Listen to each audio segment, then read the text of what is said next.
We're going to now move to item number 10, which is our last item before adjournment, and that is inviting any public comment on any items that were not specifically addressed in our agenda today. So I'll turn it to those colleagues who are in the room to share public comment, and then after we'll go to online public comment. Welcome back. Hello again, thank you. Laura Dehan, Environment California Director. I just wanted to comment that we were deeply disappointed in the recommendations that the Department of Fish and Wildlife just released this past Friday to deny virtually every proposed conservation measure or action within the petitions as part of our state's first adaptive management process. Wanted to thank Director Eckerle and Secretary Crowfoot for all of the investments in time and funds to support the MPA petition evaluation for the whole Ocean Protection Council work on that.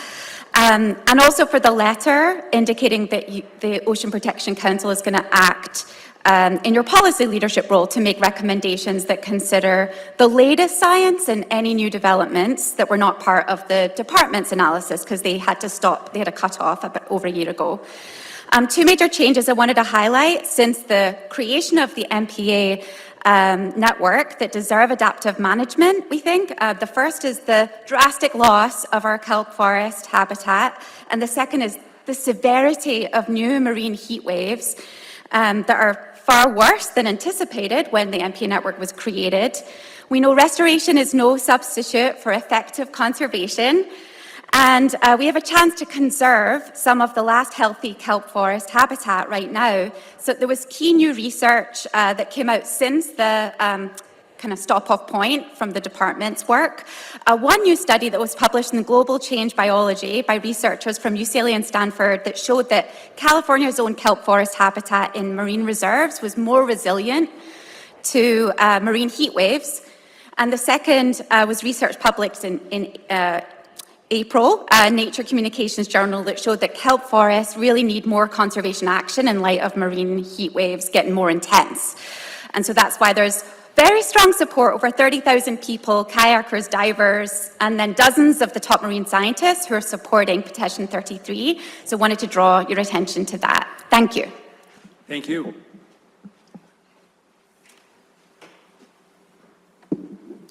Good afternoon. My name is Tomas Valdes. I'm the California Policy Manager with Azul. I would like to thank OPC for your commitment to providing specific input on submitted MPA petitions in advance of the Fish and Game Commission's regional upcoming meetings. We do, however, wish to express our disappointment with the recommendations put forward by the Department of Fish and Wildlife, which we believe do not adequately reflect the urgency or the scale of the challenges facing California's marine ecosystems. We urge OPC to evaluate these petitions within the broader and well-documented context of declining ocean health, as well as the accelerating impacts of climate change, emerging industrial ocean uses, ongoing offshore drilling pressures, and cumulative fishing impacts.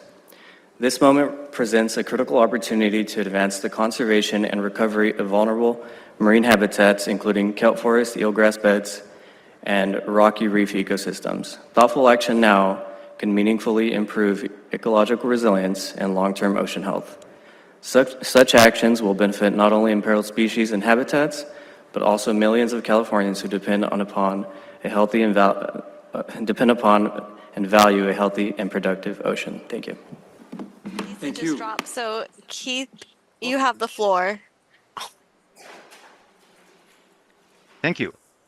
Good afternoon. Keith Rutzart with the Giant Kelp Restoration Project in Monterey. Our 23-23 Decadal Management Review petition to the Fish and Game Commission was evaluated by the CDFW and MPA team, but on Friday we learned that our 28 requests were all denied. We were hopeful that the silence of the Department of No for years could result in the final acceptance of the problem and our proposed solution. But they were just checking a box and were against our petition all along. And not just ours, all 10 of the BIN 2 non-tribally led petitions were denied. It is not fair to ask the public to spend their unpaid time and energy writing thoughtful petitions, asking them to negotiate with opponents, but rejecting them after 2.5 years for reasons that avoid science and adaptive management, and rebrand our MPAs, our best places on the California coast, as a suicide pact. The goal of the MLPA was to conserve biodiversity. Restoration is an allowable activity in MPAs, but CDFW is still against a permitting pathway for restoration in MPAs. The Kelp Restoration Management Plan will not have a public draft available until next year, and implementation is postponed until sometime in 2028. Concerned Californians that love the ocean are disincentivized to participate in ocean conservation. OPC will be performing evaluations of the individual petitions. To reach OPC's stated goal of at least 2,000 acres of kelp restoration, we are asking you to consider supporting our kelp restoration project per what you approved today, OST's Science Guidance for Coastal and Ocean Restoration in California into a Changing Future, before the kelp disappears completely and the KRMP further removes incentives. Thank you. Thank you very much. Our next speaker is Lisa Swatoni, followed by Merritt McCrae. Lisa, you have the floor. Thank you. Director Eckerly, Secretary Crowfoot, members of the board, thank you for the opportunity to make a public comment. My name is Lisa Swatoni, and I'm the Deputy Director of the Ocean Division at the Natural Resources Defense Council. We would like to express our continued support for the adaptive management process of the MPA network and share our concerns about the Department of Fish and Wildlife's recommendations issued last week on a group of Bin 2 petitions. DFW's recommendations appear to signal a preference to take no action to strengthen the MPA network during the adaptive management process.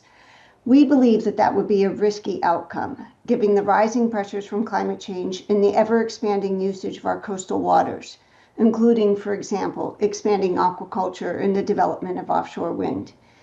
The adaptive management process is a once-in-a-decade opportunity to ensure that the network is working as mandated and to bolster it to the coming changes.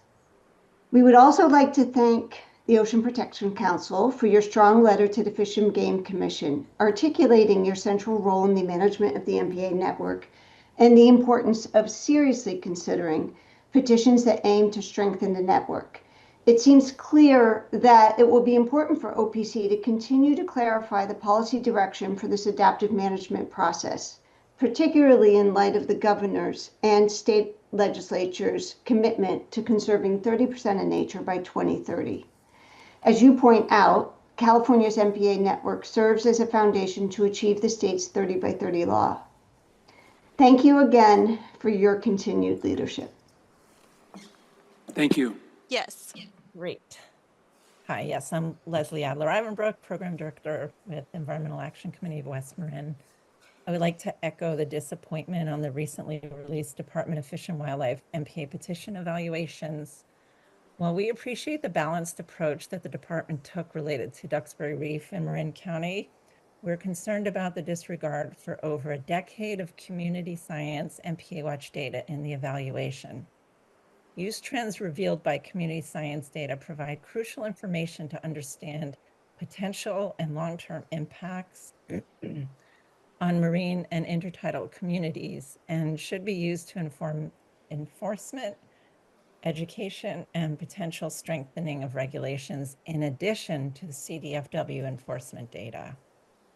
We're also disappointed that the Department Evaluation recommends denying virtually all petitions statewide, except to grant in concept the Duxbury Reef SMCA requested boundary expansions.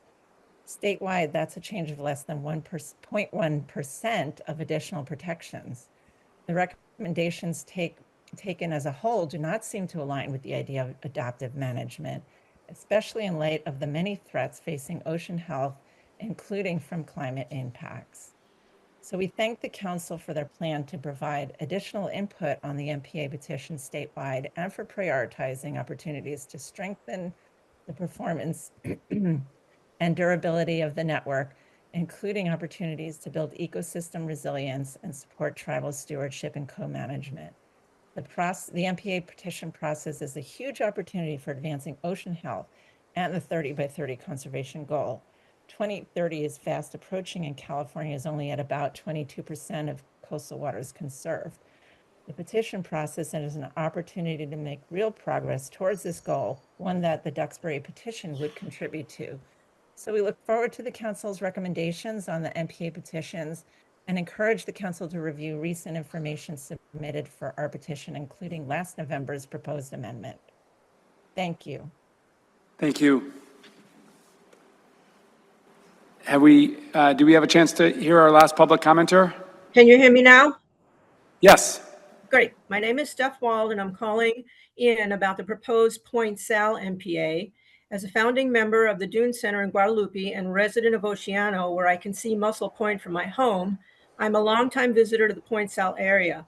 I was also involved in the Dunes Collaborative, reviewing Coastal Conservancy and CDFW OSPR cleanup settlement proposals for the Unocal oil site in the dunes, which impacted nearby coastal waters.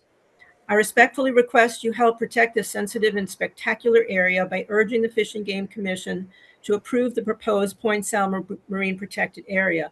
The Point Sal proposal addresses 3 of the 4 OPC key strategies for 30 by 30 because it would advance tribal co-management, strengthen protections with a new national monument, new national marine sanctuary, and would strengthen the performance and durability of the MPA network as part of the adaptive management process. I was incredibly disappointed, like other speakers, to see CDFW deny all but part of one conservation proposal to strengthen the MPA network last week. While CDFW's evaluations of the tribally led petitions aren't out yet, I wanted to emphasize that OPC's leadership is critical. I sincerely hope your evaluation of the Point Sal MPA proposal is favorable. Thank you for your engagement in this process and for your leadership in conserving California's coastal resources. And thank you and everybody who provided public comment for either coming here to the Natural Resources Agency here in Sacramento or joining via Zoom or telephone. The public comment is so important to us. And for those who have been tracking or discussing this, the MPA petitions that are currently before the Fish and Game Commission, as Director Eckerly and I noted, the OPC sent a letter to the Commission last week expressing our intention to provide more input to those petitions as they are considered in regional public meetings this spring. And you can find a copy of that letter on the OPC website and more to come on that.